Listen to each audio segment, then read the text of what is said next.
नमो ताई जाते वै हरहंता महा करिमंगलियो महा ग्रंथ को जाते मिले समाज सब आवे निज भद्रम आत्मरूप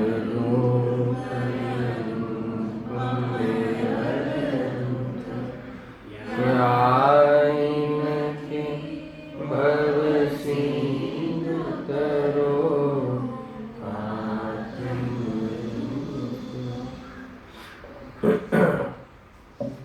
થોડું કવર છે 1.2 પર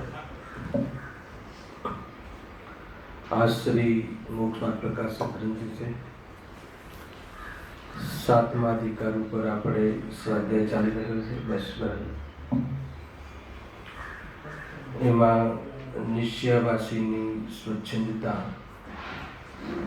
અને તેનો નિષેધ પકડણી છે. સ્વચ્છંદતાનો આશય શું છે કે જે મોક્ષ માર્ગમાં નિમિત્તભૂત એવી જે બાહ્ય ક્રિયાઓ છે,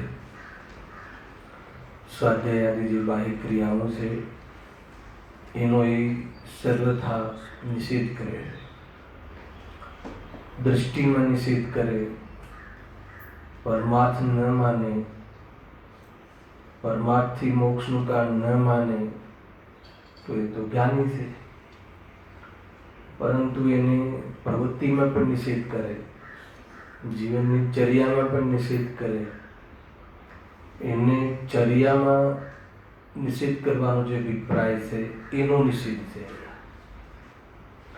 પંડિતજી અહીંયા જે બાહ્ય સાધનોની અનુમોદના કરે છે તો એમાં કોઈને બાહ્ય સુક્રિયાઓનું સમર્થન ન લાગવું જોઈએ.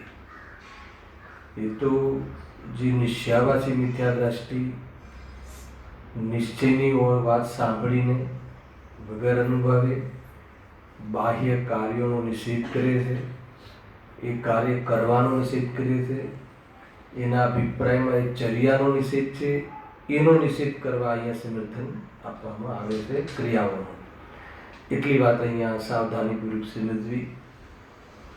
એમાં સૌ પહેલાં જે સ્વાધ્યાયની ક્રિયા, સ્વાધ્યાયને એ નિરર્થક માને છે. આવ્યું હતું ને, શાસ્ત્ર અભ્યાસની નિરર્થક બતાવે છે. તો એની ખૂબ ચર્ચા થઈ ચૂકી છે. તો એમાં પંડિતજી અહીંયા એક આધાર આપે છે કે અગર જો શાસ્ત્ર અભ્યાસ સર્વથા નિરર્થક હોત તો મુનિઓને પણ ધ્યાન અધ્યયન એ બે કાર્ય મુખ્ય છે. અને આજનો બોલ તો એના પર જ હતો. મુનિરાજ જ્યારે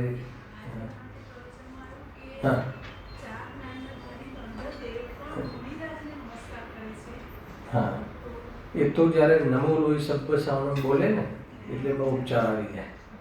એ રીતે ગણધરદેવ કોઈ બી સૌ પહેલા સંઘોમાં કેવી પ્રવૃત્તિ હોય છે કે જ્યારે મુનિરાજ આચાર્યદેવ આવે, સંઘમાં આવે, બેઠક પર આવે, ત્યારે સૌ પહેલા સામાન્ય જે મુનિરાજ હોય ને એ બધા ગણધરદેવ અથવા આચાર્યદેવને નમસ્કાર કરે. એ વિધિ છે. અને પછી જ્યારે આચાર્યદેવ નમો લોહી સબ્બ સાવણ કહે એમાં સર્વ મુનિરાજોને નમસ્કાર થઈ જાય છે.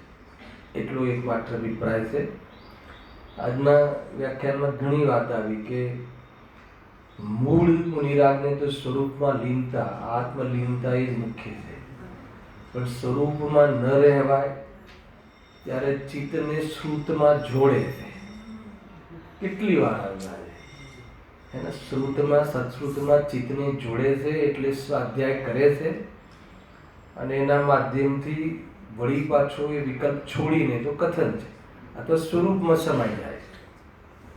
એટલે અહીંયા બી લખ્યું છે કે તું જે સ્વાધ્યાયને નિરર્થક બતાવે છે અથવા મુનિરાજોએ સ્વાધ્યાયની ક્રિયા, જળની ક્રિયા સ્વાધ્યાયનો ભાવ શુભાવ કહીને ધર્મના ખાતામાં નથી નાખ્યો, પરંતુ બાહ્ય સાધન તરીકે સ્વીકારીને મુનિરાજ સ્વયં ધ્યાન અને જ્ઞાન બંને મૂળ કાર્ય એમના કહ્યા છે. ત્યારે ધ્યાનમાં ન રહેવાય ત્યારે શાસ્ત્ર અભ્યાસ દ્વારા ફરી અંદરના રસને જોડે છે અને ફરી વળી પાછું એ સ્વરૂપ લીનતાનો ઉપાય કરે છે. હવે તું સ્વાધ્યાય નિરર્થક બતાવે છે. એમાં લખ્યું બી હતું, થઈ ગયું છે, 5 મિનિટ રિવિઝન કર્યું છે અને ત્યાં જ્યાં સુધી તેમાં ઉપયોગ રહે એ કહ્યું ને, તેમાં અહીં લખ્યું શાસ્ત્ર વડે તો તત્વોના વિશેષો જાણવાથી સમ્યક દર્શન જ્ઞાન નિર્વળ થાય. પેજ નંબર 205 બીજા પેરેગ્રાફની છેલ્લી 2 પંક્તિઓ વાંચીએ છે. થઈ ગયેલું છે, ફરીથી યાદ કરાવું છું કે એમાં 8મા અધિકારને આપણે યાદ કર્યો હતો કે સમ્યક દર્શન પહેલા ચારે અનુયોગની ઉપયોગિતા અને સમ્યક દર્શન પછી બી ચારે અનુયોગના સ્વાધ્યાયની ઉપયોગિતા બંને ત્યાં કઈ રીતે છે એનું વર્ણન ત્યાં કર્યું છે. અહીંયા કહે છે, જો શાસ્ત્ર વડે તો તત્વોના વિશેષો જાણવાથી સમ્યક દર્શન જ્ઞાન નિર્મળ થાય છે, એટલે દ્રઢ થાય છે, તથા જ્યાં સુધી તેમાં ઉપયોગ રહે ત્યાં સુધી કસાય મંદ રહે છે અને ભાવિ વિતરાગ ભાવોની વૃદ્ધિ થાય છે. તો એવા કાર્યને નિરર્થક કેમ માને? જો અહીંયા સ્વાધ્યાયની ક્રિયાઓને જે સમર્થન આપ્યું છે એ નિશ્ચયાવાસીને જે નિષેધ કર્યો છે ને, ક્યાં નિષેધ કર્યો છે એને દૃષ્ટિમાં? ક્યાં નિષેધ કર્યો છે એને? એ ચર્યામાં નિષેધ કર્યો છે. એને ચર્યામાં કરવાનો જે અભિપ્રાય છે એ અભિપ્રાયમાં નિષેધ છે, એની સામે સમર્થન છે. બાકી મૂળ સમર્થન તો સ્વરૂપમાં લીનતા એ જ મૂળ કાર્ય છે, પરંતુ ન રહેવાય ત્યારે ક્યાં જાય તો કે સ્વાધ્યાય આદિ ક્રિયાઓમાં જોવા મળે છે અને એમાં કશાયની મનતા રહે છે, વિષયો તરફ ઉલઝવાનો પરિણામ નથી આવતા અને ત્યાં ભેદજ્ઞાન કરી અને ફરીથી સ્વરૂપમાં જવાનો અવસર સંભવે છે. એટલા માટે જોવા મળે, સામાન્ય કથન છે. હવે જ્યારે આટલી વાત કરી તો વળી પાછું એને એમ કહ્યું કે થોડોક ઢીલો પડ્યો નિશ્ચયાવાસી. ઠીક છે, જૈન શાસ્ત્રોમાં જે અધ્યાત્મનો ઉપદેશ છે તેનો અભ્યાસ કરવો, બાકીના ગ્રંથોનો શું જરૂર છે? એટલે અન્ય શાસ્ત્રોના અભ્યાસથી કાંઈ સિદ્ધિ નથી. એટલા માટે ફરતી લઉં છું કે થોડુંક ઉપયોગી છે, કારણ કે આપણા સમાજમાં, મુમુક્ષુ સમાજમાં આ વાત બહુ એકાંત થયું છે કે ભાઈ અધ્યાત્મ શાસ્ત્રો જ વાંચવા એકાંતે. તો અહીંયા કહે છે કે એમ નથી, ચારેય અનુયોગની ઉપયોગિતા છે. અહીંયા પંડિતજી તો કહે છે કે જો તારી દૃષ્ટિ સાચી થઈ હોય તો તને ચારે અનુયોગ કાર્યકારી લાગવા જોઈએ. આ કન્ડિશન, કોઈ એક અનુયોગ તને ઉપયોગિતા ન ભાષે અને કોઈ જો તને નથી બુદ્ધિ ચાલતી, ચાંચ નથી ડૂબતી એ વાત જુદી, પરંતુ કોઈ અધિકાર કરનારની યોગનો કોઈ અભ્યાસ કરતો હોય તો એના પ્રત્યે તિરસ્કાર કરવો કે અરુચિ બતાવી એને, અર્થાત તો એની ઉપેક્ષા કરવી એ ઠીક નથી. જીનવાણીનું કોઈ બી અંશ એનું કોઈ બી રીતે અપમાન કરવું એ આત્માથી જનોથી સંભવે નહીં. ખ્યાલ? તો પછી સમ્યક દૃષ્ટિની વાત તો ક્યાં આવી? અહીંયા કહ્યું છે કે જો તને આત્મા ગમ્યો હોય તો જેને આત્મા પામી ગયા છે એવા શ્રી ગુરુ ના દ્વારા કહેવામાં આવેલા ચારેય અનુયોગ અને કાર્યકારી કેમ ન ભાષે એમ સામાન્ય કથન કર્યું. અને એમાં એટલું એમ કહ્યું કે એમાં અધ્યાત્મ મુખ્ય છે, એની ના નથી, પણ ચારેય અનુયોગની એમાં ઉપયોગિતા છે એ વાત પણ અહીંયા કહી છે. અને અંતમાં એક કન્ક્લુઝન આપે છે કે જેને અન્ય શાસ્ત્રોની અરુચિ છે તેને અધ્યાત્મની રુચિ પણ સાચી નથી. આ વાત એમને થોડીક આપણને બહુ સાવધાન કરીને કહ્યું. જો એ આપણી પાસે સમય ઓછો છે, આપણી પાસે બુદ્ધિહીન છે અને કર્ણાનુયોગ આદિ ગ્રંથોનો ઉપયોગ ન લાગતો હોય એ વાત સમજમાં આવે છે, પણ તને અરુચિ આવે, ઉપયોગિતા ન ભાષે તો કે એ ચિંતન, એ કન્સેપ્ટ, એ તારો દૃષ્ટિકોણ ઠીક નથી એમ અહીંયા કહે. હવે એના પછીના પેરેગ્રાફમાં અનુસંધાન પેટે આપણે લઈ રહ્યા છે ને, બહુ વિસ્તારથી ચાલી રહ્યા. એમાં ચારે અનુયોગ કેવી રીતે ઉપયોગી છે એમાં એક વિષય આસક્ત 205 પેજમાં છેલ્લો પેરેગ્રાફ સંકેત મળ્યું. એમાં જે વિષય આસક્ત જીવનું ઉદાહરણ લે છે, આપણે કોઈ ક્રિકેટ પ્રેમી કે કોઈ સિંગરનું આપણે ઉદાહરણ એમાં જોડ્યું હતું, તો એમાં કેવી રીતે એની બહારમાં એ ફિલ્ડમાં કેવી રીતે એનો રસ રહે છે એને આધાર લઈ ચારે અનુયોગની અથવા તો અહીંયા ઉપયોગિતા બતાવી છે. જુઓ, ડાયરેક્ટ આપણે ઉદાહરણ પર નહીં જતા, ડાયરેક્ટ એને ઘટાવ્યું છે ત્યાં જઈએ છીએ. 3 લીટી છેલ્લી. તેમ જેને આત્મરુચિ થઈ હોય તે આત્મરુચિના ધારક તીર્થંકર આદિના પુરાણને પણ જાણે. જેને આત્મા ગમે, જેને આત્મરુચિ થઈ હોય, જેને આત્મા પસંદ હોય, શુદ્ધાત્માની દૃષ્ટિ કરવાનો જેનો ઉદ્દેશ હોય અથવા દૃષ્ટિ થઈ હોય, બંને થઈ હોય, તો એવા જીવોને તીર્થંકર આદિના પુરાણો પણ જાણે. કેમ જાણે? કેમ જાણે? કેમ કે જેમને આત્મદૃષ્ટિનો પૂરો લાભ લઈ અને એનો પૂરો લાભ લઈને લાભ ફળ પ્રાપ્તિ થઈ છે, એવા જીવોનું જીવન કેવું હોય એ જાણવાનો ભાવ કેમ ના આવે? પૂર્વમાં કેવું હતું, પૂર્વમાં ક્યાં હતા, ઉદયો આવે ત્યારે શું કરે છે, પાપ પુણ્યના ઉદયોમાં કેવી રીતે ક્ષમતા રાખે છે, પાપના ઉદયમાં પણ હિંતાનો અનુભવ ન કરે, પુણ્યના ઉદયમાં અભિમાન ન કરે, એમાં કોઈ કિંમત ન ભાષે, એવું એક પ્રકારે નિર્મોહી જીવન કેવું હોય છે, એમના કેટલા ઉતાર ચઢાવ આવે છે. એના જ્ઞાનીઓના જીવનના ઉતાર ચઢાવ તો તમે વિચાર કરો તો એમ લાગે કે આપણે તો કોઈ દુઃખ જ નથી. સાંજે ભોજન કરવાના વાંધા એવા બી જ્ઞાનીઓ છે. ઉધાર લઈ અને એને ધંધો ચલાવે, ઓબ્લિગેશન ન લે, ઉધાર લે, એવું પણ છે. બનારસીદાસના જીવનમાં તમે જુઓ ને તો એવું લાગે કે કોઈને જેને ધર્મનું ફળ બાહ્ય સુખ સમૃદ્ધિ લાગતું હોય એને તો ધર્મ પરથી વિશ્વાસ ઉઠી જાય. અગર જો બનારસીદાસનું જીવન જોવે તો 100% એમ લાગે, કેમ કે જે ધર્મનું ફળ આપણે એવું માની લીધું હોય કે બાહ્યમાં સુખ સમૃદ્ધિ મળે એ ત્યાં સુધી સીમિત કરી દીધું હોય. અને બનારસીદાસજીને તો એવી પોઝિશનો થાય છે, એવા પ્રસંગો બને છે કે એમ લાગે કે આ જૈન ધર્મ ખોટો હશે. કોઈને આવું માનવા વાળાને તો એવી બુદ્ધિ ચાલી જાય છે, પણ એવી પોઝિશનમાં પણ આનંદમાં રહી શકાય છે. એ જૈન શાસનની જે વિદ્યા અને જૈન શાસનનો જે આપણી પ્રેરણા ગજબની વાત છે. સંયોગો બદલવા માટે નથી, એમાં કેવી રીતે જીવવું એના માટે આ વિદ્યા છે. જો એ લખ્યું છે એટલે તીર્થંકર આદિના પુરાણોને પણ જાણે. તો ત્યાં ચરણાન યુગની વાત થઈ ગઈ. આત્માના વિશેષો જાણવા માટે ગુણસ્તા આદિકને પણ જાણે. કોઈ કહે કે ન જાણે, ન જાણવું જોઈએ તો જ્ઞેય છે, પરજ્ઞેય છે, એવું નથી. એને પણ જાણે, લાભ છે એના. ગુણસ્થાન આદિને જાણે તો એનાથી કઈ ભૂમિકામાં કયા પ્રકારનો રાગ હોઈ શકે છે એ ખ્યાલમાં આવે. તો મૂળ વસ્તુ આ છે. કોઈ જ્ઞાની ધર્માત્માના જીવનમાં કોઈ અશુભ ભાવ જોવે અને ગુણસ્તર આદિનો ખ્યાલ ન આવે તો એની નિંદા કરે આજે. પણ એને ખ્યાલ આવે કે ગ્રસ્ત જીવનમાં સમ્યક દર્શન સહિત આવી પ્રકારના ભાવો સંભવે છે, આ ગુણસ્થાનને લાયક પરિણામ છે. અગર એમ જાણે તો એની દ્વેષ બુદ્ધિ મીટી જાય, એટલો તો લાભ જરૂર થાય.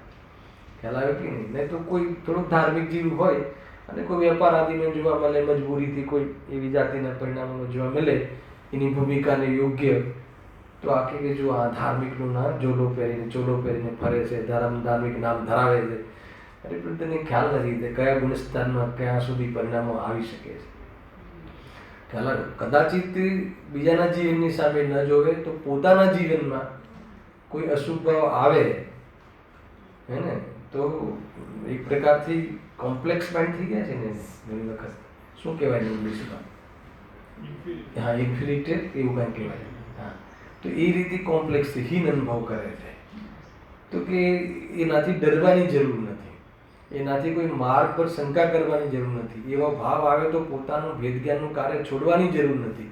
કેમ કે ગુણસ્થાનને યોગ્ય કમાવાનો ભાવ આવે, કદાચ કોઈ મનતા આવી ગઈ હોય અને બહારમાં ઈચ્છા ડાઉન થઈ બી જાય અને કોઈ 2-5 વર્ષ બિઝનેસમાં ભાન આપણે જવાનું પરિણામ જ ના આવે, બની શકે. અને આમ જ લાગેલા રહ્યા, પણ ઓચિંતું કોઈ વખત ઉદય ફર્યો, એફડી ધોવાઈ ગઈ, કાંઈ બી બેંક ઉઠી ગઈ, કાંઈ બી થઈ બહારમાં કારણ, અને આ બાજુ ચિંતા તો છે, ગ્રસ્તનો રાગ તો છે, દીકરા દીકરીઓ પ્રત્યે પરિણામ તો છે. તો કમાવામાં ફરીથી જાય એમાં કાંઈ એવું નહીં કે હવે દુનિયા શું કહેશે, સમાજ શું કહેશે, અરે તારી ભૂમિકા જ નથી. અરે તને તે લાભ લઈ લીધો એ સારી વાત છે, એમાં ક્યાં પ્રોબ્લેમ છે? કોઈ 2-5 વર્ષ તારી કેટલી મનતા રહી બાહ્યમાં એ સંબંધી અને તે વિશેષ લાભ લીધો તો શાબાશ. પરંતુ કોઈ ભૂમિકામાં, એ ભૂમિકામાં વેપાર છોડવાની ભૂમિકા તો પંચમ ગુણ સ્થાનની 8મી ભૂમિકા 8મી પ્રતિભામાં સંભાળે છે. કદાચ વેપારનું પ્રગતિ ન કરે ને મનતામાં કદાચ પરિણામો ડાઉન બી હોઈ શકે, પરંતુ કષાયનો આ ભાવ તો 5મા ગુણસ્થાનમાં 8મી પ્રતિભામાં આરંભ ત્યાગ પ્રતિભાની અંદર એ વખતે એને 3 કાળમાં એને મતલબ ભિખારી થઈ જાય તો બી એ ભાવ ના આવે આરંભનો. એ લેવલની વિતરાગતા જે છે એ અલગ કેટેગરી છે. એના પહેલા કદાચિત કોઈ મનતામાં જેમ કે ગુરુદેવસિંહની 4થા ગુણસ્થાનમાં પણ કોઈ કમાવાનો ભાવ ન આવ્યો તો ન આવે એવું બને, અને કોઈને આવે તો એ ઓછો પવિત્ર થઈ ગયો, એનું સમ્યક દર્શન કોઈ એને કોઈ કિંમતી નથી એમ નહીં છે. અલગ અલગ છે. કોઈને મનતા ચાલે તો ચાલે. તો એ તમે ગુણસ્થાન અગર જો જ્ઞાન હોય તો તમને આ પોતાને હીન અનુભવ ન કરે, હે ને, અને એ ભાવમાં પુરુષાર્થ ન છોડે. ભેદ જ્ઞાનને પરવારી ન જાય. ભેદ જ્ઞાન આવે ને, એ આવે તો બી એમાં ફસાય નહીં અગર જો ગુણસ્થાન ખ્યાલ હોય તો. અને એને એ ભાવ આવી ગયો તો હું કાંઈ અધાર્મિક થઈ ગયો અને હવે મારે તો કશું થતું જ નથી, આટલું ભણું છું, આટલું વાંચું છું, સાંભળું છું, તો બી મારું કાંઈ એને વળી પાછા ભાવ આવી જાય છે. અરે એ ભાવનો ક્રમ, એનું સ્ટેજ, એનું સ્તર અલગ છે. તું ગુણસ્થાનાથી ભણ, તું ચિંતા નહીં કર. એનો અર્થ કે પ્રોત્સાહન નથી આપતા, પ્રેરણા નથી આપતા આના પોષણનું. પોષણ કરવામાં અગર આનો ઉપયોગ કરે તો એ તો કંઈ નથી સમજો. આ 4થા ગુણસ્થાનમાં બી હોય છે એટલે આપણે કરો, એ તો વાત જ નથી. તને એવો ભાવ આવી જાય તો ડરીને તું મારથી હટી નહીં જાય, હે ને. એટલા માટે આ ગુણસ્થાન આદિ પણ ભણવા જોઈએ. આગળ જુઓ, જોરદાર વસ્તુ છે ભાઈ. આત્મ આચરણમાં જે વ્રતાધિક સાધન છે તેને પણ હિતરૂપ માને. ગજબ છે. આચરણ ગ્રંથો ભણવા જોઈએ. અરે એવા મહામુનિરાજ જે બ્રહ્મચર્યના મહાવ્રતના ધારી હોય છે, એમાં બી આચરણ ગ્રંથોમાં કહે છે કે અને સ્ત્રીઓથી આટલા ફૂટ દૂર રહેવું જોઈએ, આમ છે તેમ છે, એક દ્રવ્ય બીજા દ્રવ્યને અડતું નથી, એવી તો દ્રષ્ટિ. અને વિતરાગતા કેટલી, 3 ચોકડી કષાયના ભાવ પૂર્વક વ્યક્ત વિતરાગતા, બ્રહ્મચર્ય મહાવ્રતના ધારી. એના માટે શ્રી ગુરુ, એના માટે શ્રી અર્હન પરમાત્મા કહે છે કે હે મુનિરાજ, એને આચરણ ગ્રંથોમાં લખે છે કે બાહ્ય આચરણ કેવું હોવું જોઈએ, તો કે સ્ત્રીઓથી 5 ફૂટ દૂર કે જેવી વિધિ લખી છે તો એ આપણને ખ્યાલ આવે. અને એને લઈને આપણા જીવનમાં પણ, એને મારા જીવનમાં પણ, ગ્રસ્ત જીવનમાં પણ, ચાહે બેન એકલી હોય તો પણ સાથે રહેવા યોગ્ય નથી. એને આજકાલ બધા અલગ અલગ રૂમ થઈ ગયા ને, તો એ કઈ ઉંમર સુધી એક સાથે રૂમમાં રાખવા ન રાખવા. અરે કોઈ વિદ્વાન હોઈએ, કોઈ સાધર્મી હોઈએ, તો એકલી કોઈ બેન હોય એની સાથે ચર્ચા ઠીક નથી. કાં તો પોતાની પત્નીની સાથે બેસાડો, કાં તો એને 2-4 લોકોની વચ્ચે ચર્ચા કરો. આ બધું શીખવું જોઈએ. એને ક્યારે નહીં કોઈ બી એમને પૂછવા આવે તો આને ઊભું રાખવું, એવું રહેતું વાતના 2-5 મિનિટ તમે જોઈ લેજો. કદાચ બહુ જરૂરી છે, કેમ કે આ કષાયોનું કોઈ ભરોસો નથી. કષાય ક્યારે ખુલી જાય ને ક્યારે વધી જાય ને ક્યારે એનું કોઈ રૂપ લઈ લે, એને એ કોઈ સ્ટેજ પર કોઈ એની નાટક દેખાડી દે, એનો કોઈ કષાયનો ભરોસો નથી. એને એ વાત ધ્યાનમાં રાખવા જોઈએ. તો એ બધા આચરણ ગ્રંથો હોય તો કેટલું અંતર રાખવું જોઈએ, કેટલું શું હોવું જોઈએ, એને કેટલું એ બધી વસ્તુ શીખવા મળે છે. સ્વરૂપમાં લીનતા એ તો બહુ મોટી વસ્તુ છે, પરંતુ જેટલી કશાય બાકી રહી છે એમાં કેટલું ક્યાં વિવેક રાખવો જોઈએ એનું આચરણ જ્ઞાન ક્યાંથી મળશે? તમે કહો કે નહીં એ તો બધું જડ છે. અરે એટલું એ કરી લે તો એમાં સંતુષ્ટ થઈ જાય તો કહે છે કે એનાથી કાંઈ નહીં થાય. અનંતવાર કર્યું તે, અનંતવાર પીછી લીધી હતી, અનંતવાર મુનિ બન્યો, પણ એ આત્મજ્ઞાન ન કર્યું. આ બધું આત્મજ્ઞાનના પોષણ માટે હોવું જોઈએ, એ તો પહેલી કન્ડિશન. પણ આત્મજ્ઞાનના પોષણ માટે ન હોય અને ખાલી પુણ્ય માટે હોય કે સમાજ માટે હોય કે માન કષાય માટે હોય તો એના માટે નિષેધ કર્યો છે. પરંતુ જ્યાં સુધી પૂર્ણતા ન થાય ત્યાં સુધી પછી તું અવ્રતરૂપ જીવન જીવીશ. અગર વ્રતરૂપ જીવનનો તું નિષેધ કરે તો પછી તું ડાયરેક્ટ એવું કોઈ વ્યવસ્થા હોય કે સમ્યક દર્શન થતાની સાથે જ મોક્ષ જતો રહે જી, તો પ્રોબ્લેમ જ નથી ચંદ્રકાંતભાઈ. એવું કંઈ છે? આવા પ્રશ્ન છે ગુણસ્થાન આદિમાં. ખ્યાલ આવે કે નહીં? માની લો કે થાય નહીં પણ એવો પ્રશ્ન કરવામાં આવે છે સમ્યક દર્શન સાથે હે ને મોક્ષ થઈ જાય જીવને તો આ તીર્થ હે ને ખતમ થઈ જાય, ઉપદેશ માર્ગ ખતમ થઈ જાય, તીર્થની રચના કેવી રીતે થશે, ઉપદેશ કોણ આપશે, કેવી રીતે સંભવશે? તો એ છે નહીં. એ કેવલ જ્ઞાન માટે બી એવો વિષય આવે છે કે વિતરાગ થયા પહેલા સમ્યક દર્શનની સાથે કેવલ જ્ઞાન પૂર્ણ થઈ જાય તો કેવી દશા થાય? સમ્યક દર્શન થઈને બી રાગ છે ને, રાગ છે તો જીવ કેટલો પરેશાન થશે. એટલા માટે જે ક્રમ છે કુદરતમાં એ ક્રમ ભંગ ન કરવો જોઈએ, ન સમજણમાં કે ન જીવનમાં. આ વાત બહુ સમજવા જેવી છે. જો પાંચ પ્રત્યયના અભાવની વિધિ છે. પાંચ પ્રત્યય કહ્યા ને સંસારમાં મિથ્યાત્, અવિરતિ, પ્રમાદ, કશાય યોગ. હવે ક્લાસ લેવો જોઈએ આપણે, શનિવાર નથી લેતા નો અર્થ નહીં કે પૂછવું નહીં. પાંચ પ્રત્યય કહ્યા ને તો એ પાંચ પ્રત્યયમાં જવાનો ક્રમ છે. પહેલા મિથ્યાત્વ જાય, પછી અવિરતિ, એમાં બી એક દેશ અવિરતિ જાય ખ્યાલ ને, પછી પૂર્ણ અવિરતિ જાય, એ રીતે જાય, અને પછી મિથ્યાત્વ અવિરતિ, પછી પ્રમાદ જાય, અને છેલ્લે કશાય જાય, અને પછી યોગ નિરોધ થાય છે. આપણે તો યોગ નિરોધ પહેલા કરીએ છીએ યોગામાં હેલા, અને સંભવ જ નથી. ઘણી બધી બાબતો છે સમજવા જેવી છે. ક્યારે બી આના વિરુદ્ધમાં ન વિચારવું જોઈએ. ન થાય એનો કોઈ મોટું ફળ નથી, પણ એના વિરુદ્ધમાં માનવું અને એને એ રીતે ખોટી અપ્રભાવના કરવી ઠીક નથી. જો બહુ જોરદાર આપ્યું ને, આચરણમાં જે વ્રતાધિક સાધન છે તેને પણ હિતરૂપ માને. એટલે વ્રતાદિ પણ હિતરૂપ માને. વ્રતાદિથી ધર્મ ના માને, પણ વ્રતાદિ હિતરૂપ તો માને. કેમ કે એ આવાવાળી પોઝિશન છે. કેમ કે એ વ્રતાદિની અંદર રહી અને આત્માની આગળની જે ભાવિ લખ્યું ને, ભાવિ વિતરાગતાનો પુરુષાર્થ થઈ શકે. અવ્રતરૂપ જીવનમાં શુદ્ધોપયોગ એ લેવલનો નહીં આવી શકે. કયા લેવલનો? માંડ 6 મહિનામાં ક્યારેક આવે, એકવાર આવે, આત્માનો ભેટો થાય. એ મોક્ષ માર્ગની ચોથું ગુણસ્થાન સમ્યક દર્શન વાળી ભૂમિકા હીણી દશા હલાવે કે નહીં. ક્યારેક 6 મહિના વાસનાકાલ છે ને, 6 મહિનામાં એકવાર આવે, જરૂર આવે. અને આજે શુદ્ધ ઉપયોગ કરે ને તરત 15 દિવસ સુધી તો કરી શકે એવી ક્ષમતા ચોથા ગુણસ્થાનમાં નથી હોતી. 15 દિવસમાં 15 દિવસની અંદર પાંચમા ગુણસ્થાન વાળો શુદ્ધ ઉપયોગ ફરીથી કરે, સ્વરૂપમાં લીનતાનો સ્વાદ લઈ આવે, ઉપયોગ રૂપ લીનતા. એને 15 દિવસથી ઉપર જાય તો પાંચમું ગુણસ્થાન નીચે આવી જાય. એનો વાસનાકાલ કસાયનો ખ્યાલ આવે. મારે તમારી સાથે કોઈ અનબન થઈ ગઈ, કોઈ બાબતમાં કોઈ ક્રોધ થઈ ગયો તમને લક્ષ કરીને, તો એ પરિણામ મેક્ઝિમમ 6 મહિના રહે અગર સમ્યક દર્શન હોય. એના પછી નીકળી જ જાય. એના પછી મેક્ઝિમમ કહું છું, બાકી 15 દિવસની અંદર એનો ખતમ થઈ જાય, પરિણામ રહે જ.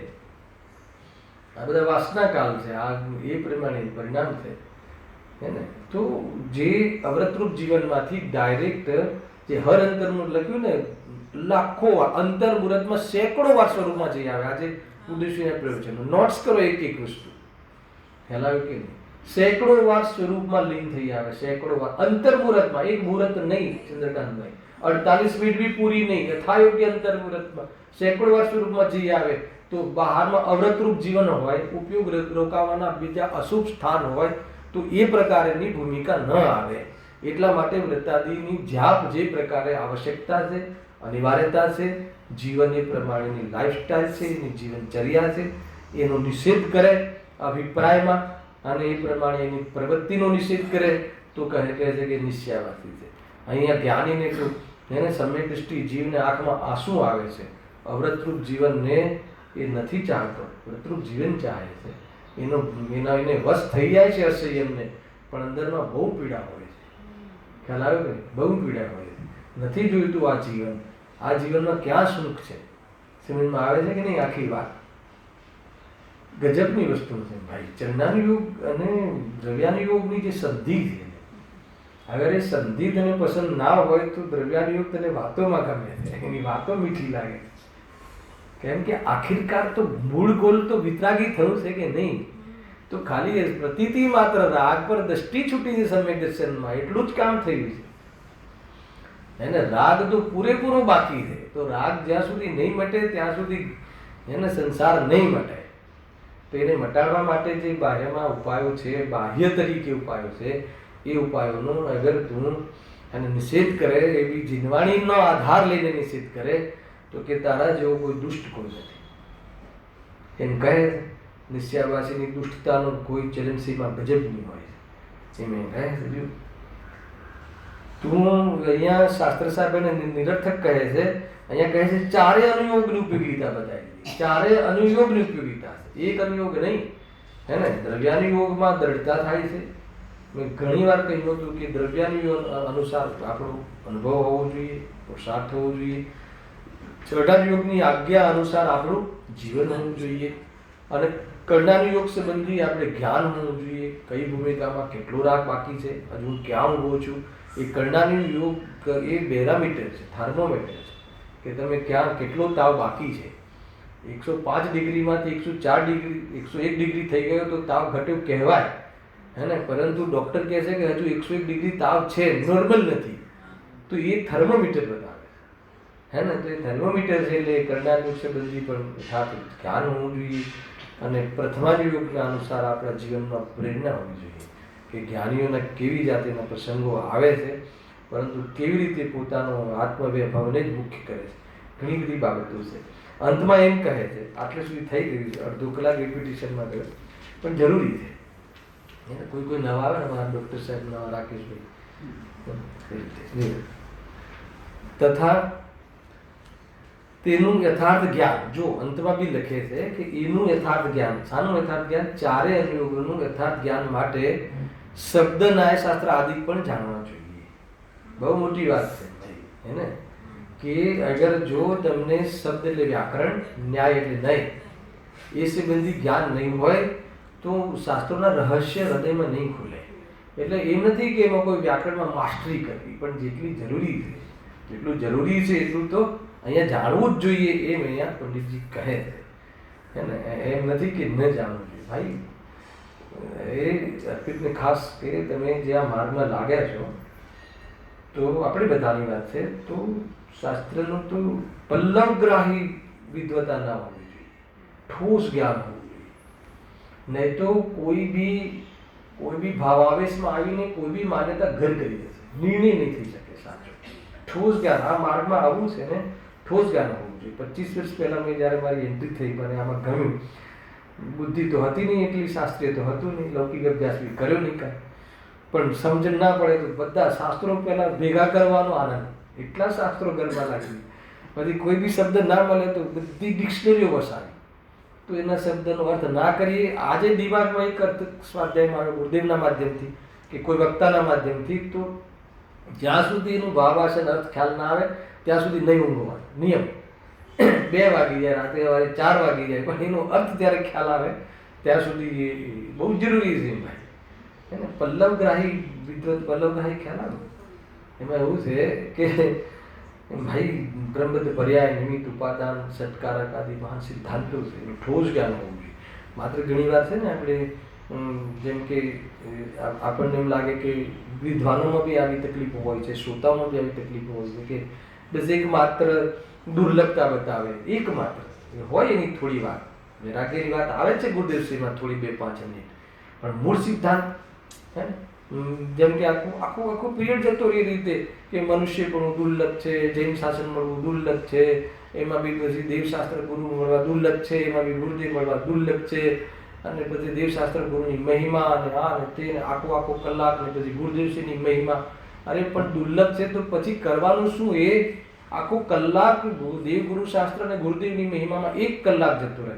મેં ઘણી વાર સાંભળ્યું છે કે 1 કલાકમાં વક્તામાં ઘણી વખત એને 58 મિનિટ મહિમા હોય, 2 મિનિટ ખાલી એકલી વાત. તો અહીંયા કહે છે, ના પાડે છે કે નહીં, એ ઠીક નથી. એ ન સાંભળવાવાળા માટે ઠીક છે કે ન કહેવાવાળા માટે ઠીક છે. હોય છે ને મહિમા તો અંદરમાં હોય છે. અરે મહિમા છે એટલે તો આ માર્ગમાં છે, નહીં તો ક્યાં આ માર્ગમાં રહેવું એ જ એમનો મહિમા છે. તો એમાં આવે કે નહીં ભાઈ, મૂળ વસ્તુ આ છે. કોઈ વાર કથનમાં આવી જાય એનો પણ નિષેધ નથી.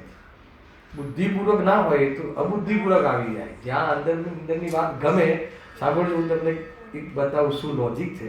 જ્યારે આ વાત સ્પર્શી જાય એટલે એમાં આપણને લાભ દેખાઈ જાય, અને લાભ દેખાઈ જાય અને પછી પુરુષાર્થ શિથિલ થઈ જાય, એટલે આપણે એમની યાદ આવે કે જેને આ કરે છે. ખ્યાલ આવ્યો? કાંઈ અવલંબનની આ પદ્ધતિ. માનો કે હું તમારી સાથે કોઈ ડિટેલિંગ ચર્ચા કરતો હોઉં, ડિટેલિંગ ચર્ચા કરતા પછી એની અંદર ચાંચ ના ડૂબે એટલે મહિમા આવી જાય કે ગુરુદેવશ્રી આ વાત ના કહી હોત તો એમ. ખ્યાલ આવે તમને? તો આ સ્વરૂપ છે. અવલંબન લેવું પડ્યું ને, ડાયરેક્ટ ગુરુદેવશ્રીને યાદ કરવા પડે. અવલંબનમાં ગયા તો આ જે નિરાવલંબી થવાની સાઈડ જતા જતા જતા જતા શિથિલતા આવી ગઈ. તો પછી ઉપયોગ ન લાગે તો કોણ યાદ આવે આપણને? કે જેને આ કામ કર્યું છે ને જેને આપણને કહ્યું છે એ તો યાદ આવે ને, બીજું કોણ યાદ આવે? તો એ પદ્ધતિ છે. પણ કોઈ બુદ્ધિપૂર્વક સભાને જોઈને એને માહોલ બનાવવા માટે ખાલી ચર્ચા કર્યા કરે અને વખાણ કર્યા કરે તો એમાં ન એને રસ આવે કે ન પોતે ડૂબે તો સામેવાળાનો બી ઉપયોગ સ્થાયી ન થાય. અને ક્યારેક પછી એમાં અવિનય થઈ જાય. આખો દિવસ ગુરુદેવ ગુરુદેવ કરે, બીજી વાત જ નથી કરતો તો ગુરુદેવ તો આ રીતે પછી અવિનય થઈ જાય. તમે જોઈ લો, એકદમ પ્રેક્ટિકલ વાત કરું. તમે વિચાર કરો જે તમે હું તો બે બાજુ સભામાં બી બેસું છું ને અહીંયા બી બેસું છું, બધા અનુભવ છે, બે અનુભવ છે.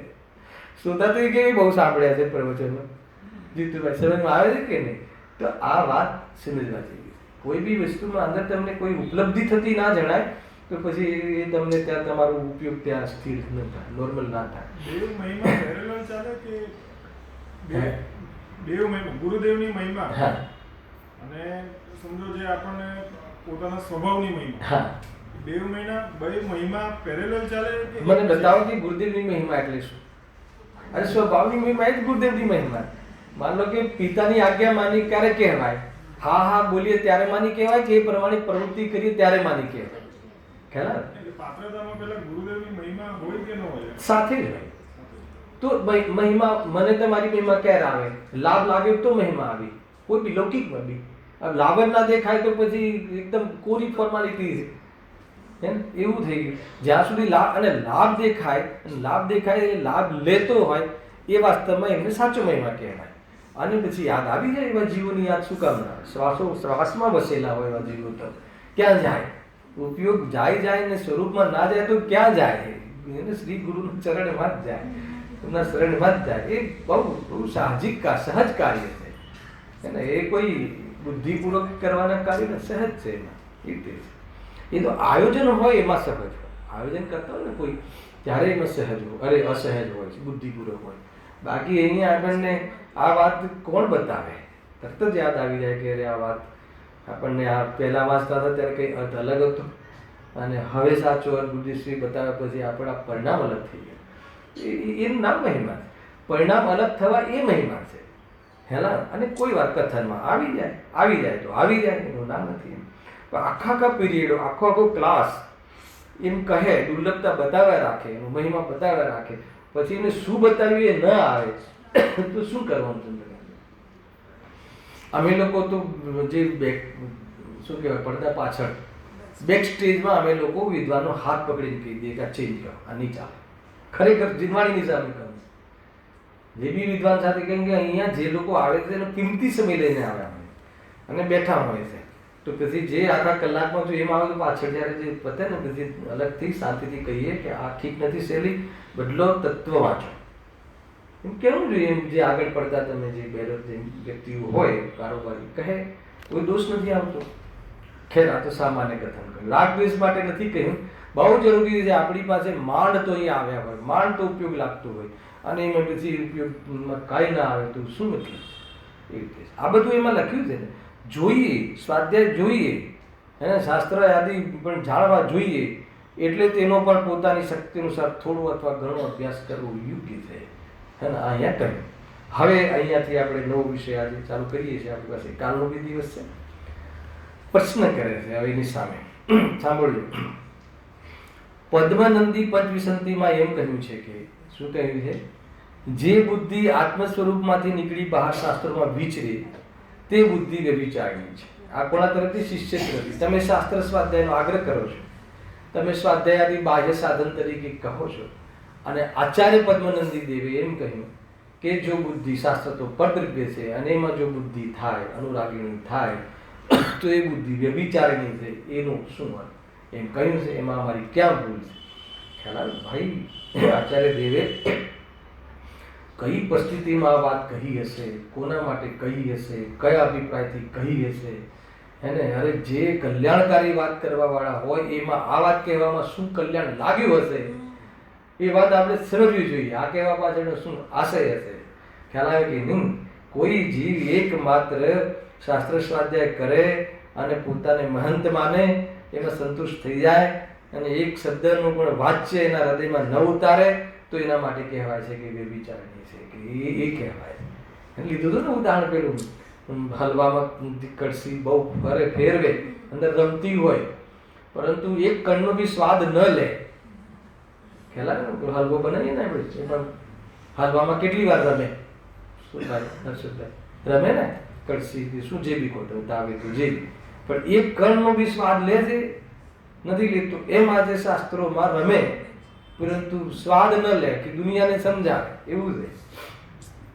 અમારી સાથે એવું બનેલું ને, હમણાં જે દિલ્હી જવાનું થયું ને, તો જે બધા એર હવાઈ જહાજથી બધા જતા હતા ને, વિમાનથી, તો હું ઇન્સ્ટ્રક્શન વારંવાર ન ખાઉં કે લખી રાખજો કે ભાઈ બધા આધાર કાર્ડ લઈ લે, બધા આધાર કાર્ડ લઈ લે, આધાર કાર્ડ વગર એન્ટ્રી નહીં મળે, એટલે કોઈ બી આઈડેન્ટિટી લઈ લે. અને પછી હું જ ભૂલી ગયો, અને હું મારી ફેમિલીના આખાના આધાર કાર્ડ ભૂલી ગયો. ખ્યાલ આવે કે નહીં? તો આવું બનતું હોય, સમ્યકશન કરો, આ રીતે ભેદ જ્ઞાન થાય, પોતે કોરો રહી જાય. એ વખતે મને આ યાદ આવ્યું હતું, અહીંયાની ગાદી કે આ ચાલે છે ને, આપણે કંઈક દુનિયાને સમજાવ કરે પણ પોતે ન કરે, તો એને કહે છે કે તું શાસ્ત્ર સ્વાધ્યાયમાં હે ને પોતાના તરફ તો કોઈ વિચારતું જ નથી, એની વાત છે અહીંયા કહે છે. જો હવે પંડિતજી શું જવાબ આપે છે, અદ્ભુત જવાબ છે, વાંચી મજા આવશે. એ સત્ય કહ્યું છે. પહેલા તો શું કહ્યું? એ સત્ય કહ્યું, કેમ કે આ તો શાસ્ત્રજ્ઞ છે ને, આજે બી જે બી તર્ક કરે છે એ શાસ્ત્ર અભ્યાસી છે. અને કેવી રીતે ઠુકરાવાય? વાત સત્ય કહી, વિદ્વાને કહ્યું, આચાર્ય કહ્યું છે, તારી વાત સત્ય છે. જે બી આ સાતમા અધિકાર અર્થાત તો જે બી આપણી સાથે મિત્ર પક્ષ, આ પક્ષ, તે પક્ષ આપણી સામે કઈ બી રજૂઆત કરે છે, તો એ એવું નથી કે શાસ્ત્ર બહારની વાપરે છે, શાસ્ત્રથી કહે છે, પણ એ શાસ્ત્રમાં એ જે કહીને શું માનવું જોઈએ, એનો શું અપેક્ષા છે, શું અભિપ્રાય છે, એ અભિપ્રાયમાં ભૂલો. હવે એ અભિપ્રાય કાઢવામાં બસ લડે રાખે છે બે ગ્રુપ, આમ કહ્યું તો આમ કહ્યું છે, ત્યાં આમ કહ્યું છે, ત્યાં આ કહ્યું છે, એ વાત અહીંયા ચાલે રાખી. એ સત્ય કહ્યું છે, કારણ કે બુદ્ધિ તો આત્માની છે, અને તેને છોડી 15 શાસ્ત્રોમાં અનુરાગિણી થઈ, તેથી તેને વ્યભિચારણી જ કહીએ છીએ. શું ગજબ તાકાત છે જીનાગમની! થોડીક સમય પહેલા તો એમ કહ્યું, જીનવાણીનો આધાર લઈને શું કહ્યું કે શાસ્ત્ર સ્વાધ્યાય સાર્થક છે, નિરર્થક નથી. કેવી રીતે હોઈ શકે કે જેમાં મુનિરાજ સ્વયં સ્વરૂપમાંથી બહાર આવે તો એમનું ચિત્ત શ્રુતમાં સત્શ્રુતમાં જોડે છે, એટલે સ્વાધ્યાય કરે છે, અને ફરી પાછા અંદર જવાનો પુરુષાર્થ કરીને અંદર જાય છે. એક બાજુ આચાર્ય એમ કહે અને એક બાજુ એમ કહે, શું કહે કે એ સ્વાધ્યાયમાં આવું શાસ્ત્રમાં બુદ્ધિ લગાવી એ વ્યભિચારણી છે. બે વાતો આચાર્ય કહે, ખ્યાલ ગજબ છે ને. તો હવે એનો શું અભિપ્રાય છે જુઓ હવે પેરેગ્રાફમાં. પરંતુ કહીને પેરેગ્રાફની સ્ટાર્ટિંગ કહી, કોઈ દિવસ પરંતુ પહેલા ના આવે ને પેરેગ્રાફ, પણ કહ્યું જો પરંતુ જેમ સ્ત્રી શીલવતી રહે તો યોગ્ય જ છે. સાંભળજો ઉદાહરણ. અને તેનાથી ન રહી શકાય તો ઉત્તમ પુરુષને છોડી ચાંડાલાદિકનું સેવન કરવાથી તો તે અત્યંત નિંદનીય થાય. આટલો ખ્યાલ આવ્યો કે ખરેખર જોવામાં આવે તો કોઈ બી સ્ત્રી બ્રહ્મચાર્ય વ્રતથી રહે, શીલવંતી રહે, બ્રહ્મચર્યથી રહે, એટલે વિવાહ આદિની પ્રવૃત્તિમાં ક્યારેય ના જોડાય, એ તો બહુ ઉત્કૃષ્ટ વાત છે. એમાં એના માટે તો અભિનંદન છે, એમ કહે, એની ના નથી. પરંતુ અને તેનાથી ન રહી શકાય, પરંતુ એવા બ્રહ્મચર્ય વ્રતનો તેનો પુરુષાર્થ ન હોય તો ઉત્તમ પુરુષને છોડી ચાંડાલાદિકનું સેવન કરવાથી તો તે અત્યંત નિંદનીય થાય છે. અગર જો એ પરિણામ એને આવતા હોય તો એને ઉત્તમ પુરુષ સાથે વિવાહ આદિ કરી અને એની સાથે જીવન, બહુ જ સામાજિક જીવન વિતાવવું જોઈએ, એમ અહીંયા કહે છે. પરંતુ કોઈ એ તો ન કરે, ઉત્તમ પુરુષ અર્થાત તો યોગ્ય પુરુષનો સંપર્ક કરીને વિવાહ આદિ વિધિથી તો ન કરે, પરંતુ ચાંડાલાદિકનું સેવન કરવાથી. એટલે અહીંયા અત્યારની ભાષામાં શું ખબર છે કે રિલેશનશીપમાં રહે માત્ર. આ વાત અત્યારની સારી ભાષા આપી, ચાંડાલાદિકનું રૂપ છે હે ને. એ તો એક પ્રકારથી દેહ બિઝનેસ થઈ જાય છે, દેહનો વ્યવસાય થઈ જાય છે, એને ખબર નથી. હવે પેપરમાં થોડું થોડું વાંચે કે નહીં અમારે તો લગ્નની કોઈ ઉતાવળ નથી, અત્યારે લીવ લાઇસન્સમાં જીવવું જોઈએ, પછી નક્કી કરીશ કે આની સાથે રહેવાય કે ના રહેવાય, પછી લગ્ન કરીશ. શું મતલબ છે આનો? અને આપણું જે યુવા જનરેશન આમાં પ્રેરાઈ રહ્યું છે, પ્રી વેડિંગ શું મતલબ છે ખ્યાલ? હા, એ તો અધમ કાર્ય છે. પ્રી વેડિંગ ચાલે છે ને આજકાલ, તો લગ્ન પહેલા ખ્યાલ છે? નહીં ખ્યાલ હોય. હવે બહુ અમને બધા મેસેજો મળે એટલે ખબર પડે.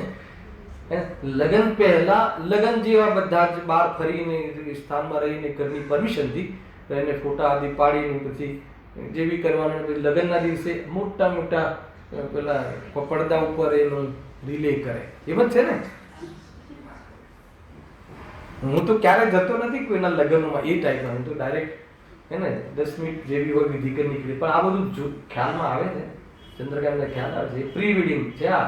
તો કે એ ઠીક નથી, એ નિંદનીય વસ્તુનું છે, જરા પણ સારી વસ્તુ. 7મા ફેરા સુધી કોઈ નિર્ણય ના કહેવાય. 6ઠ્ઠા ફેરા પછી બી બંનેને સ્વતંત્ર નિર્ણય લઈ શકે છે કે હજુ આમાં જવું કે ના જવું. અને એના પહેલા અગર પ્રી વેડિંગ વાળી લાઈફ તો જરાય ઠીક નથી. સમજ આવે છે કે આ છે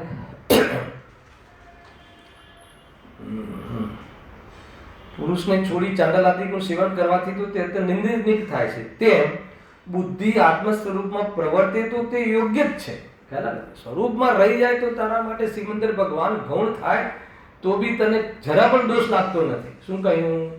સાક્ષાત સિકંદર ભગવાન વિરાજમાન હોય, આપણે સમૂષણમાં ત્યાં બેઠા હોઈએ અને સ્વરૂપમાં લીન થવાનો પુરુષાર્થ જાગીને લીન થઈ જવાય તો જરાય ચિંતા કરવાની જરૂર નથી. ભગવાન બેઠા છે તો એની પૂજા કરવી જોઈએ, એનું સાંભળવું જોઈએ, કોઈ જરૂર નથી.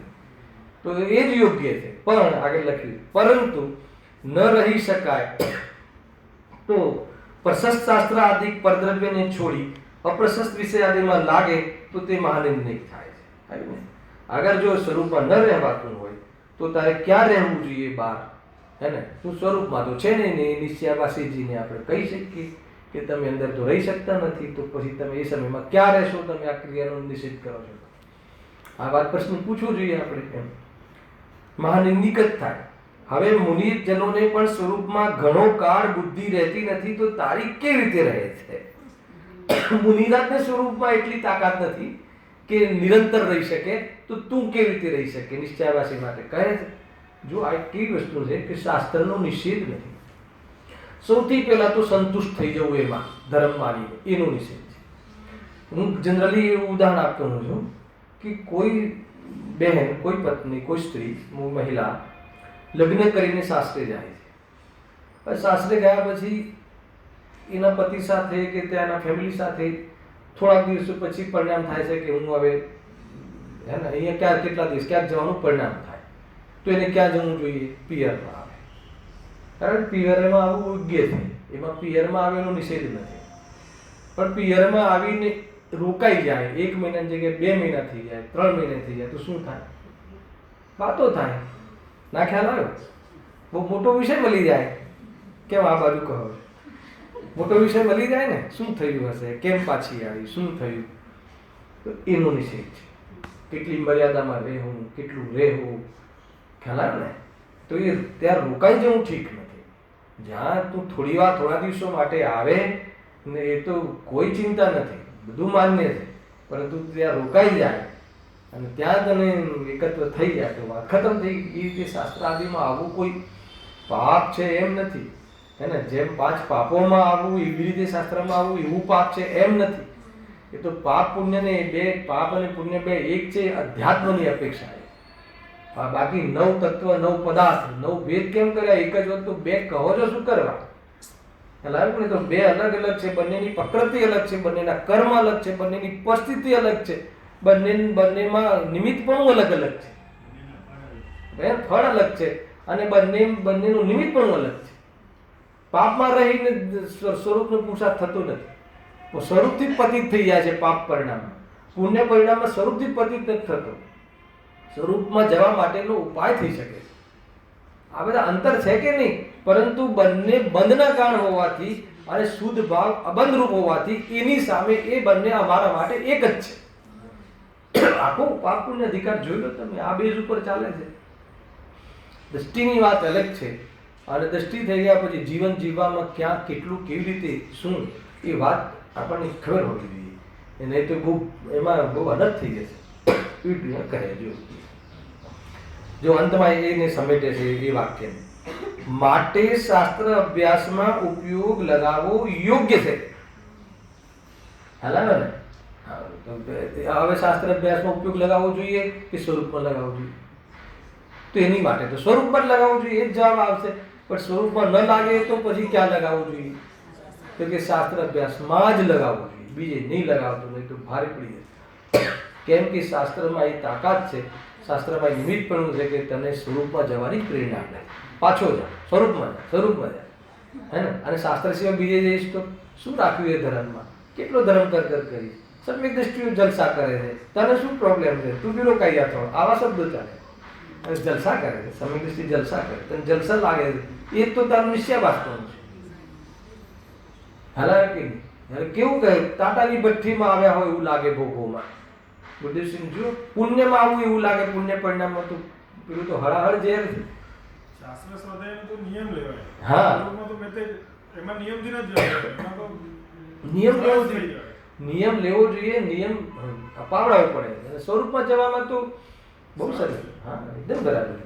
બુદ્ધિપૂર્વક કરવાનું કહેવામાં આવે છે, પરંતુ એમાં રોકાઈ ના જાય એટલે અધ્યાત્મ પણ જીવંત રાખવામાં આવે છે કે ભાઈ તું એને તારું જીવન નહીં બનાવી લેતો, અથવા તું એને જ કંઈ બધું જ નહીં માની લેતો, બસ એટલી વાત. કેમ કે હવે ગુરુદેવસિંહ જે નારો લગાવ્યો પુણ્ય હે છે, તો એ વાત હર જગ્યાએ પ્રૂવ થાય છે, હર જગ્યાએ નીકળે છે કે નથી નીકળતી, પણ બેલેન્સથી નીકળે છે.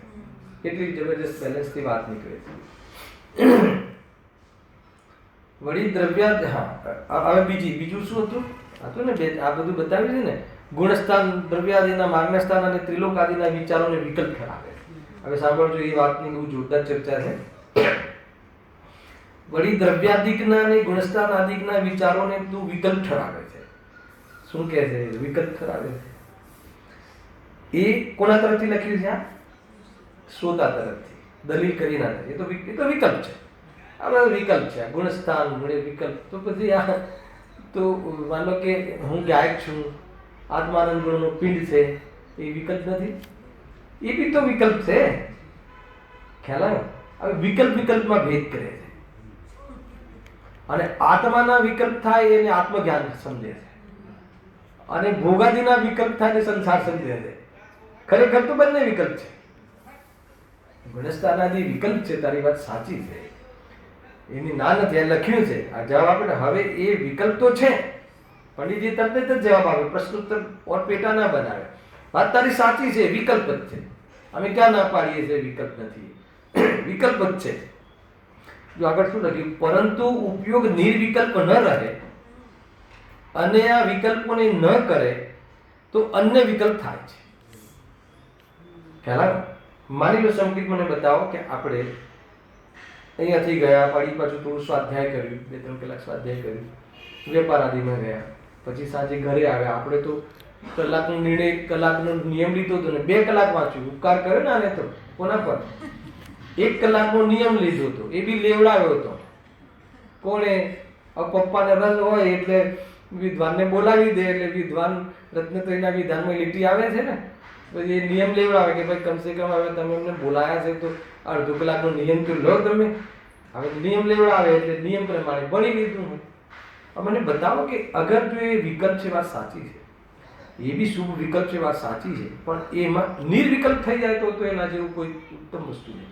પણ નિર્વિકલ્પ થાય નહીં, અને આ વિકલ્પ છે, આ તો વિકલ્પ છે. હમણાં જ પ્રવચનમાં આવ્યું કે આ તો વિકલ્પ છે, તો બંધનું કામ છે, એમાં એનાથી મોક્ષ થતો નથી. એટલે પછી એમ કહી અને પછી તું સ્વાધ્યાયની પ્રવૃત્તિમાં નહીં રહે અને નિર્વિકલ્પ થયો નથી, તો પછી ક્યાં ગોઠવાયેલો હોય છે? એ ક્યાં ગોઠવાઈ જાય છે? સિરિયલમાં, ડે નાઇટ મેચમાં. તમને બતાવી દઉં આ બધી વસ્તુ. ડે નાઇટ મેચમાં, નિંદામાં, કોનું શું થયું, કોનું ઘર તૂટ્યું, કોનું ઘર બન્યું, કોની છોકરી પાછી આવી, કોની છોકરી પરણી, ક્યાં પરણી, બા શું કામ પરણી. અરે એ તો એટલા બધા અનર્થ કરે છે, અને કે જેમાં ન એની કોઈ ઉપયોગિતા છે, કે ન એનો કોઈ રોલ છે, કે ન એને કોઈ પૂછ્યું છે. આ રીતે છે. એનું જીવન એમાં જતું રહે છે, દુનિયાદારીમાં જતું રહે છે, લોકોની નિંદામાં. સૌથી વધારે લોકોની નિંદામાં રસ છે આ દેવી. હે ને? 2 કલાક ફોન ચાલે કે શું છે, શું થયું, શું થયું, અને કોની વાત સત્ય માનવી એને ખબર જ નથી. એ જે કહે છે કેટલું સત્ય હશે, અને કદાચ આંખે દેખ્યું સત્ય હશે તો કર્મકૃત કેટલું સત્ય હશે તને ખબર છે? ખ્યાલ આવે ને? ભાઈ તમે ખ્યાલ આવ્યો? કદાચ આંખે દેખ્યું સત્ય હોય પણ કર્મગત સત્ય છે ખબર છે તને? કોઈ સાસુ દ્વારા વહુ સાથે અન્યાય થયો, કદાચ તને એ દેખાશે, પણ એ વહુ દ્વારા પહેલા એની સાથે અન્યાય થયો હતો પૂર્વમાં, એ તને દેખાશે? નહીં દેખાય ને, તો તને કોઈ અધિકાર નથી, શાંત રહે. ખ્યાલ આવ્યો કે નહીં ભાઈ? બહુ બધી બાબતો છે. કોઈ બી જગ્યાએ કોઈ બી તમારા પર્ગમાં વિચારો મૂકવા, અરે કદાચ તને વિકલ્પ આવે તો તું શાસ્ત્ર સ્વાધ્યાય, એ વિકલ્પનો ઉપયોગ તું શાસ્ત્ર સ્વાધ્યાયમાં લગાવ. તારે વિકલ્પની ભૂમિકા છે તો એ ભૂમિકામાં તું કઈ ભૂમિકા, એ ભૂમિકામાં શું લાભ લઈ લેવો એનો વિચાર. બહુ મન ન લાગે ગ્રસ્ત જીવનમાં જે પ્રવૃત્તિઓ થતી હોય છે, ગ્રસ્ત જીવનની અનિવાર્ય પ્રવૃત્તિ છે, એનો ક્યાં નિષેધ છે? પંચેન્દ્રના વિષયની ભૂમિકાને યોગ્ય એને બહુ સાવધાન રહીને એ પ્રવૃત્તિમાં રહેવાનો નિષેધ કોઈ કરે જ નથી. ખ્યાલ? હું જ્યારે એકદમ પાઠશાળામાં નવા છોકરાઓ આવે ને પછી મળવાનું થાય ને, ક્યારેક મળાવે બધા, ત્યારે અમારા જે વિદ્વાનો હોય ને એને એકદમ ટાઈટ કરી દીધી હોય પોઝિશન. પેલા છોકરાને આમ ટીવી જોવાની છૂટ ના આપી દીધી, ના કે બહુ ટાઈટ કરી નાખે થોડા. અમુક તો વિદ્વાનો કરે, પછી હવે નહીં થાય કે પંડિતજીને મળાવીએ તો ઓર ટાઈટ કરી દેશે, ઓર ટાઈટ કરી દેશે, મને મળાવે. તો હું શરૂઆત ક્યાંથી કરી ખબર કે બેટા સ્વાધ્યાય ક્યાં રહી ગયા, ક્લાસમાંથી બધી ઘરે જાય રમે છે કે નહીં? કે આ પંડિતજી સારા, રમવું જોઈએ તારે, રમવું જોઈએ. અને ના કહીએ તો રમવાનું જ છે. સાંભળાય એની મનોવિજ્ઞાન, સાયકોલોજી શું કહે? રમવું જોઈએ બેટા, પણ એવું રમવું જોઈએ. કેવું રમવું જોઈએ?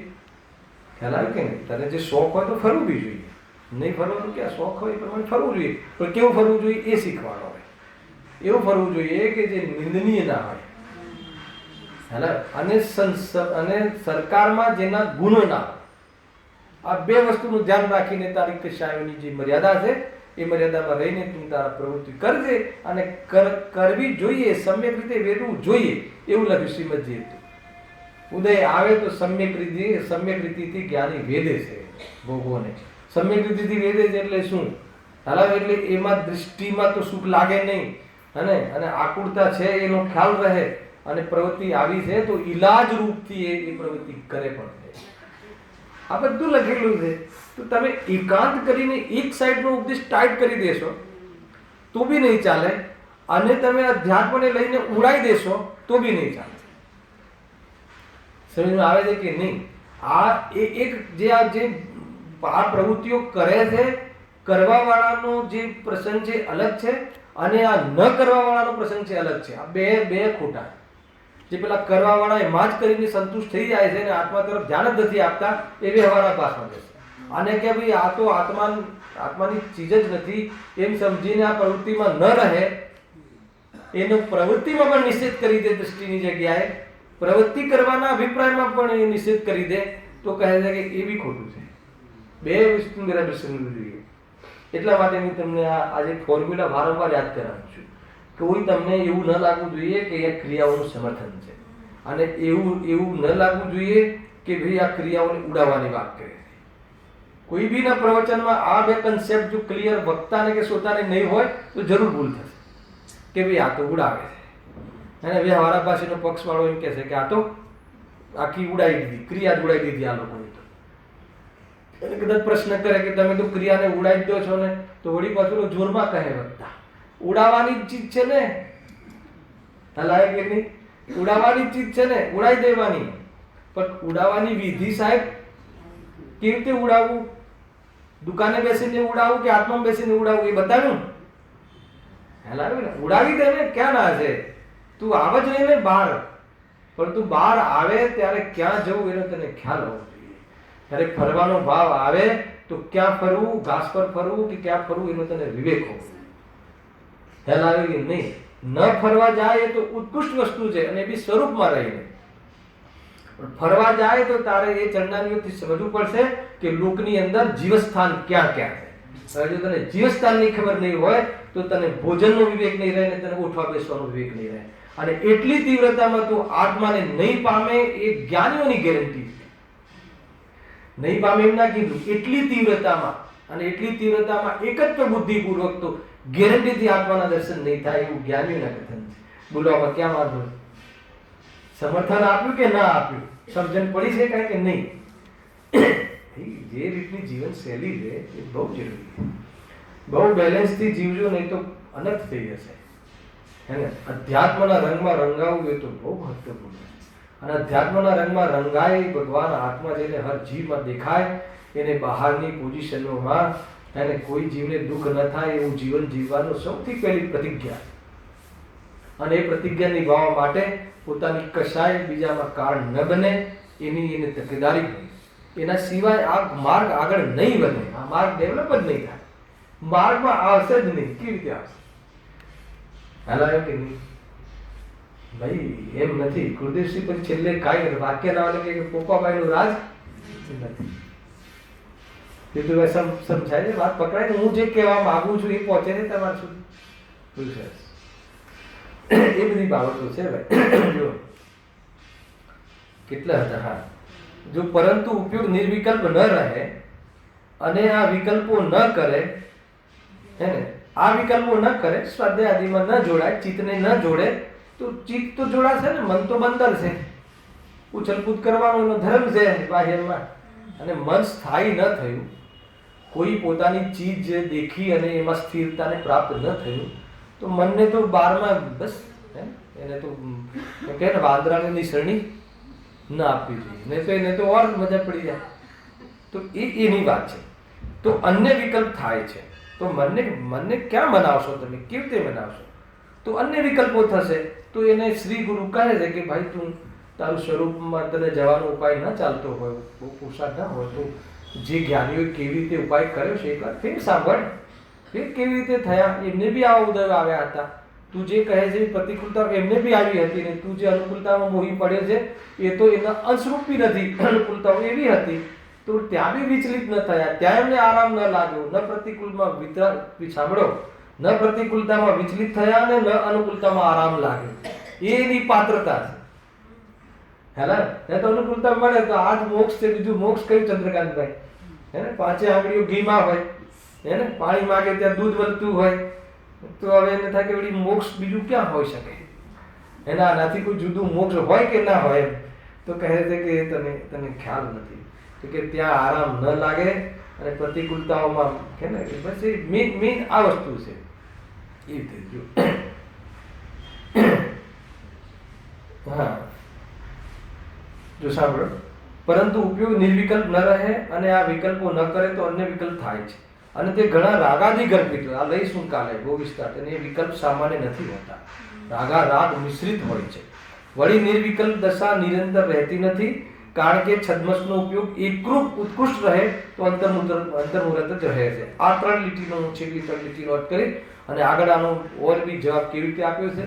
ઓરબી જે બાહ્ય સાધનોને એ તિરસ્કાર કરે છે, પંડિતજી એના ભાવનું ખંડન કરે છે, એ પ્રવૃત્તિનું એ રીતે સમર્થન આપે છે અને સ્વભાવમાં જવાનું પ્રેરણા આપે છે.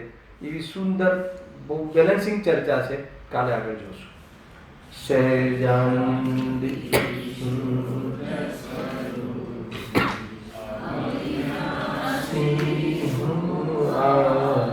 આત્મસ્વરૂપ સહેજાનંદી શુદ્ધ સ્વરૂપ અવિનાશી